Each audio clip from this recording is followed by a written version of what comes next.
तो फ्रेंड्स देखें light brown सा हो चुका है हमारा प्याज। अब इसमें मैं डालूँगी लहसुन और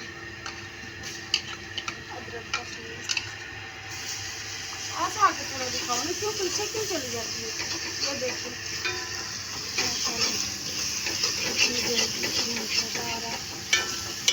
इसे थोड़ी देर हिलाऊंगी ताकि ये जो लहसुन और प्याज है ना, इनकी कचैन जो होती है ना, इनकी स्मेल वो ना ये भून जाए थोड़ा सा। इनको भूनने के बाद अब इसमें जो है ना टमाटर और हरी मिर्च कटी ये डाल।